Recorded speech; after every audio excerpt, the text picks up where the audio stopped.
Shalom, salam sejahtera untuk kita semua. Perkenalkan, kami dari kelompok 2 yang beranggotakan saya sendiri, Efron Muliku, dan rekan saya, Sanya Saritaru.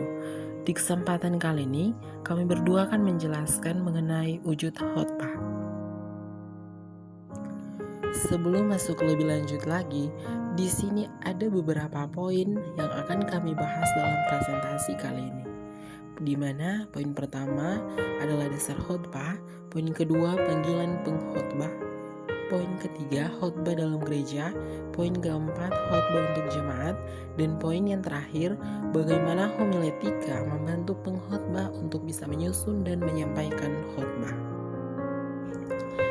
Baik, kita masuk pada poin pertama mengenai dasar khotbah. Jika kita melihat isi dalam Alkitab, maka kita akan menemukan sekian banyak kesaksian tentang Yesus. Untuk itulah, tulisan-tulisan dalam Alkitab menjadi hal yang mendasar dalam khotbah yang kita bawakan dalam suatu pelayanan. Karena jika dalam pelayanan, khotbah hanya dibacakan mengenai nats-nats Alkitab saja, maka pendengar pasti hanya akan mengetahui pesan-pesan atau apa yang ingin disampaikan oleh Yesus sendiri kepada semua orang yang ada di era saat itu. Kemudian kita masuk pada poin yang kedua, yaitu panggilan pengkhotbah. Dalam poin yang kedua ini, ada beberapa poin yang akan dibahas di dalamnya. Poin pertama, kerisein. Kata kerisein mengandung arti memberitakan, mengabarkan. Dalam bahasa Latin disebut predicare, bahasa Inggris preach. Kemudian jika dilihat dari kata benda kerix atau pemberita, penyiar, bentara. Kerigma artinya berita atau kabar. Dalam wujud khotbah, seorang kerix bertindak sebagai juru bicara yang diutus oleh otoritas tertinggi atau seperti seorang raja untuk menyampaikan pesan resmi yang bukan berasal dari dirinya sendiri. Tugas utamanya adalah menyampaikan pesan itu secara akurat dan setia tanpa melakukan modifikasi terhadap pesan itu. Dalam hal ini, yang menyampaikan khotbah baik itu pendeta atau juga seorang yang melayani dalam peribadahan, mereka disebut sebagai kerix. Mengapa demikian? Karena mereka menjadi penyampai pesan atau yang memberitakan dan mengabarkan terkait pesan-pesan yang sudah diajarkan oleh Tuhan, yang mana sudah tercantum dalam Alkitabiah. Kemudian mereka menghubungkannya dengan konteks saat ini. Kita masuk pada poin yang kedua, yaitu evangelistai.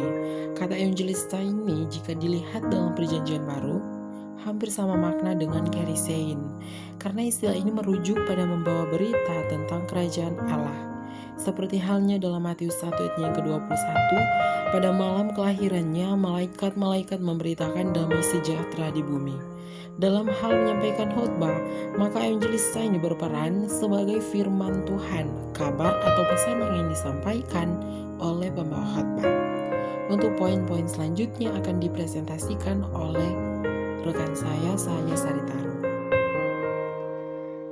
Kita masuk dalam poin ketiga, yaitu martrein. Martrein adalah kata yang berarti bersaksi tentang kejadian dalam arti yang umum. Bersaksi dalam hal ini bukan hanya mengenai sesuatu hal yang bisa dilihat dengan mata saja, tetapi juga suatu pernyataan menjadi suatu keyakinan pribadi. Dalam hal menyampaikan khotbah, maka pembawa khotbah harus mampu untuk menyampaikan berita tentang firman Tuhan dengan meyakinkan para pendengar. Poin yang keempat, yaitu didaskein. Kata ini berarti mengajar atau pengajaran. Biasanya kata ini sering dikaitkan dengan penafsiran dalam Alkitab. Perlu diketahui juga bahwa isi dari didaskein ini tidak akan terpisahkan dari kerigma dan evangelistai, karena ketiganya adalah saling berhubungan, karena ajaran mengandung kerigma dan kerigma mengandung evangelistai, begitupun sebaliknya. Poin selanjutnya yaitu khotbah dalam gereja. Dalam hal ini, khotbah terjadi dalam lingkungan gereja. Sebagai hamba Tuhan atau pendeta, ketika menyampaikan khotbah, jangan seolah-olah kita merasa bahwa kita adalah tuan atau raja dari jemaat yang mana kita berkuasa di atas mereka. Kemudian, tanggung jawab pengkhotbah kepada gereja bukan berarti ajaran atau tradisi gereja lebih penting daripada Alkitab sendiri. Oleh sebab itu, jika pengkhotbah atau pendeta merasa ajaran dalam gereja tidak sesuai dengan Alkitab, maka gereja tersebut perlu untuk diperiksa oleh para ahli-ahli teolog. Perlu diketahui juga bahwa gereja tidak hanya memberitakan Injil, tetapi melakukan baptisan dan juga perjamuan kudus. Oleh sebab itu, jangan sekali-kali membuat kesan bahwa firman tidak ada hubungannya dengan sakramen, karena sesungguhnya akan sangat mengherankan jika baptisan hanyalah sebuah tradisi dari suatu gereja dan tidak memiliki arti kerohanian. Untuk itulah perlu agar kita sebagai pendeta atau pengkhotbah untuk bisa meyakinkan pendengar terkait dengan pesan dalam Alkitab atau khotbah yang kita bawakan. Karena akan sangat tidak berguna jika kita berkhotbah tentang firman Tuhan kepada pendengar, sedangkan pendengar sendiri tidak paham dan tidak percaya akan Tuhan lewat setiap kegiatan atau tradisi yang dilakukan oleh gereja. Poin berikutnya yaitu khotbah untuk jemaat. Pengkhotbah adalah utusan Tuhan yang bertugas menyampaikan firman dengan jelas, relevan, dan menyentuh kehidupan nyata jemaat yang beragam latar belakang, baik tua maupun muda, kaya maupun miskin, terpelajar maupun awam.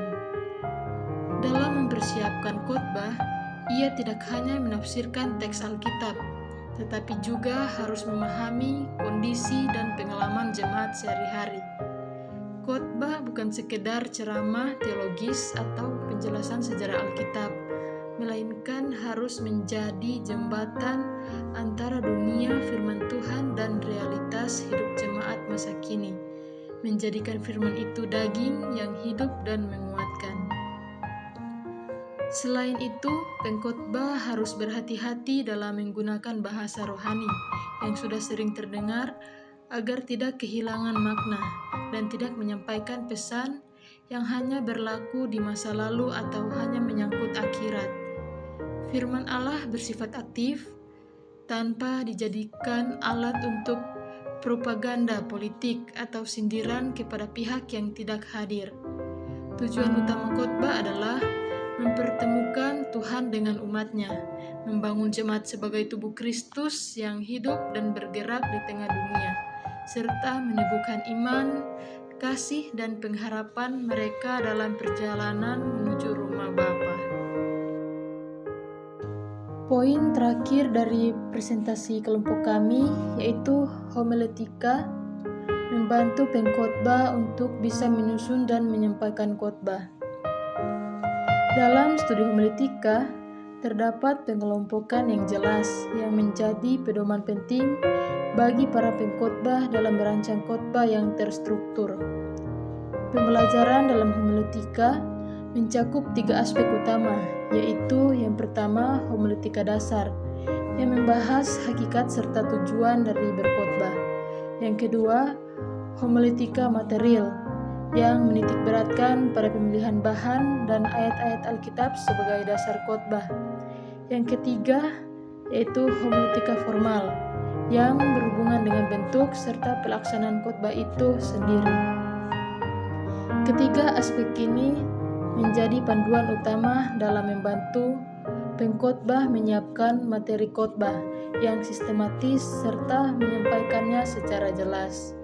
Oleh karena itu, pemahaman mendalam terhadap homiletika menjadi sangat penting bagi para pengkhotbah agar menyusun dan menyampaikan khotbah dapat berjalan efektif, terarah, serta tetap fokus pada inti pemberitaan, yaitu firman Tuhan. Selain itu, dalam homiletika terdapat sejumlah aspek penting yang perlu dipahami ketika menyusun sebuah khotbah yang memiliki arah yang jelas. Penyusunan khotbah ini sebaiknya mengikuti struktur sistematika khotbah. Umumnya sistematika tersebut mencakup 3 bagian utama, yaitu pembukaan, pokok bahasan, dan penutup. Ketiga unsur ini memiliki peran yang sangat vital dalam membantu pengkhotbah menyusun materi khotbah secara terstruktur, sehingga penyampaian khotbah pun menjadi lebih sistematis, tertib, dan mudah dipahami oleh jemaat. Sekian pemaparan materi dari kami kelompok 2. Terima kasih.